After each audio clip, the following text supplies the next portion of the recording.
বিএনপির দাবি আগামী ডিসেম্বরের ভেতরে জাতীয় নির্বাচন অনুষ্ঠিত হতে হবে।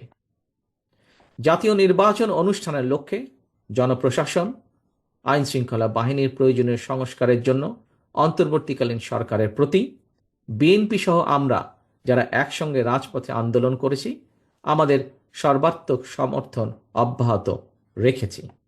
১.৫ দশকেরও বেশি সময় ধরে দেশ এবং জনগণের উপর চাপিয়ে দেওয়া ফ্যাসিবাদী শাসন শোষণ মুক্ত বাংলাদেশ, আপনারা আজ ফ্যাসিবাদ মুক্ত পরিবেশে দলের প্রতিষ্ঠা বার্ষিকী পালন করছেন। পতিত পরাজিত বিতাড়িত ফ্যাসিবাদ যাতে আর কোনো রূপে কোনো ক্রমেই ফিরতে না পারে, তার পুনরুত্থান ঘটতে না পারে, এই সময় সেটিই হোক বাংলাদেশের পক্ষের প্রত্যেকটি গণতন্ত্রের পক্ষের প্রত্যেকটি রাজনৈতিক দলের লক্ষ্য।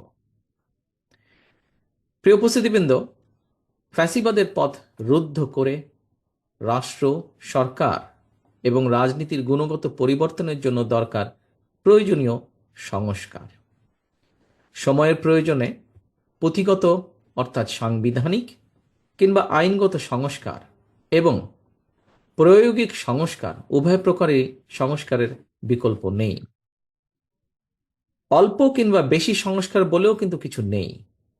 রাষ্ট্র ও রাজনীতির প্রয়োজনের সংস্কার একটি চলমান প্রক্রিয়া, ধারাবাহিক প্রক্রিয়া। তবে আমার কাছে মনে হয় পুঁথিগত সংস্কারের চেয়েও প্রায়োগিক সংস্কার বরং অনেক বেশি জরুরি। উপস্থিতিবৃন্দ, এই কথাটি বলার অর্থ হল আমাদের বর্তমান সংবিধানের ৬৫-র ২ অনুচ্ছেদ লঙ্ঘন করে জনগণের ভোট ছাড়াই ২০১৮, ২০১৪ এবং ২৪ সালে নির্বাচনে নামে প্রহসন চালিয়ে যে কথিত সংসদ এবং সরকার প্রতিষ্ঠিত করেছিল, সংবিধানে জনগণের সরাসরি ভোটের অধিকার দেওয়া থাকলেও জনগণকে কিন্তু সেদিন ভোটের অধিকার প্রয়োগের কোনো রকম সুযোগ দেওয়া হয়নি। ফ্যাসিবাদ কায়েম করে জনগণকে সারা দেশের জনগণকে অসহায় এবং ক্ষমতাহীন করে রাখা হয়েছিল। এ কারণে আমি মনে করি রাষ্ট্রে স্বৈরাচার কিংবা ফ্যাসিবাদ রুখে দিতে সবচেয়ে বেশি প্রয়োজন জনগণের রাজনৈতিক ক্ষমতায়ন। জনগণের সরাসরি ভোটে নির্বাচিত প্রতিনিধিদের নিয়ে সংসদ সরকার গঠিত হলে অবশ্যই সেই সরকার জনগণের কাছে জবাবদিহি করতে বাধ্য এবং এর মাধ্যমে রাষ্ট্রের নাগরিকদের রাজনৈতিক ক্ষমতা নিশ্চিত হয়। দেশে জনগণের রাজনৈতিক ক্ষমতা নিশ্চিত থাকলে সরকারের পক্ষে ফ্যাসিবাদী চরিত্র ধারণ করা সহজ হয় না। সরাসরি ভোটে নির্বাচিত সরকার, অন্তর্বর্তীকালীন সরকার কিংবা তত্ত্বাবধায়ক সরকার, সরকারের চরিত্র যাই হোক, সরকারকে জনগণের কাছে জবাবদিহি করতে বাধ্য করা না গেলে ক্ষমতাসীন সরকার হয়তো নিজেদের অজান্তেই স্বৈরাচারী হয়ে ওঠে এবং এই কারণেই হুমকি ধমকি উপেক্ষা করে হলেও অবশ্যই নাগরিকদেরকে সরকারের গঠনমূলক সমালোচনা জারি রাখতে হবে। প্রিয় উপস্থিতিবৃন্দ, প্রতিটি নাগরিককে নিজেদের অধিকার প্রতিষ্ঠার দাবিতে সোচ্চার থাকতে হবে। দেশের জনগণ কিন্তু সরকারের করুণার পাত্র নয়। সরকার অবশ্যই জনগণের কথা শুনতে, জনগণের ন্যায্য দাবি মানতে বাধ্য। এখানে সরকারের মান অভিমান কিংবা রাগ বিরাগের কিন্তু কোনো সুযোগ নেই। প্রিয় উপস্থিতিবৃন্দ, আমি আগেও বলেছি, হাজারো শহীদদের রক্তের উপর প্রতিষ্ঠিত বর্তমান এই অন্তর্বর্তীকালীন সরকারের নৈতিক এবং রাজনৈতিক বৈধতার হয়তো সংকট নেই, তবে অবশ্যই এই সরকার জনগণের কাছে জবাবদিহিমূলক নয়। সরকার যেহেতু জবাবদিহিমূলক নয়, সেহেতু নৈতিক কারণেই সরকারের সুনির্দিষ্ট পরিকল্পনা জনগণের সামনে স্পষ্ট থাকা প্রয়োজন। জনগণকে অন্ধকারে রেখে রাজনৈতিক দলকে বা দলগুলোকে অনিশ্চয়তায় রেখে শেষ পর্যন্ত কোনো পরিকল্পনায় কার্যকর এবং টেকসই হয় না, হবেও না।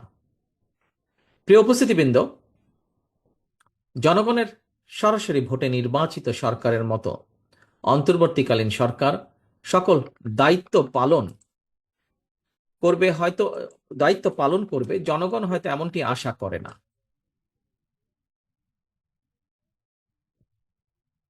তারপরেও সরকারকে নিয়ম মাফিক কিছু কাজ করতে হয়। এরই ধারাবাহিকতায় দেশের বিভিন্ন শ্রেণী পেশা মানুষের সমস্যা সম্ভাবনা সম্পর্কে সরজমিন অভিজ্ঞতা না থাকলেও অন্তর্বর্তীকালীন সরকারকে নিয়ম মাফিক চলতি অর্থ বছরের বাজেট ঘোষণা করতে হবে। অতীত অভিজ্ঞতায় দেখা গিয়েছে প্রতিটি বছর জাতীয় বাজেট বাস্তবায়নের ক্ষেত্রে ঘাটতি বাজেট হচ্ছে মূল প্রতিবন্ধকতা। বাজেট প্রণয়নের ক্ষেত্রে এনবিআর হয়তো সরাসরি কোনো ভূমিকা নেই, তবে রাজস্ব আদায়ের মাধ্যমে বাজেট বাস্তবায়নের ক্ষেত্রে এনবিআর এর ভূমিকা মুখ্য। এমন বাস্তবতায় বাজেট পাশের ঠিক আগ মুহূর্তে অন্তর্বর্তীকালীন সরকার হঠাৎ করেই এনবিআর এর সংস্কার চাপিয়ে দিয়ে রাজস্ব আদায়ের ক্ষেত্রে যে একটি অচল অবস্থা সৃষ্টি করেছে, এটি আমাদের অর্থনীতির জন্য কিন্তু খুব ভালো বিষয় নয়। এই ধরনের পরিস্থিতি মোকাবেলায় জবাবদিহিমূলক গণতান্ত্রিক সরকার সবচেয়ে বেশি কার্যকর ভূমিকা রাখতে পারে বলে সকলেই বিশ্বাস করেন, বিশেষ করে গণতান্ত্রিকামী জনগণ। বর্তমান অন্তর্বর্তীকালীন সরকারের যোগ্যতা অযোগ্যতা বিষয় নয়। দেশে স্থিতিশীল গণতান্ত্রিক সরকার না থাকায় একদিকে দেশি বিদেশি বিনিয়োগে স্থবিরতা নেমে এসেছে, অপরদিকে এক অনিশ্চিতকর রাজনৈতিক অর্থনৈতিক পরিস্থিতি নিয়ে বিভিন্ন শ্রেণী পেশার মানুষের মধ্যে একরকমের অস্থিরতা তৈরি হচ্ছে প্রায় প্রতিদিন। এ কারণেই জনগণ প্রতিদিন, আমরা দেখছি সমাজের বিভিন্ন শ্রেণী পেশার জনগণ প্রতিদিন বিভিন্ন দাবি দাওয়া নিয়ে রাজপথে নেমে আসছে।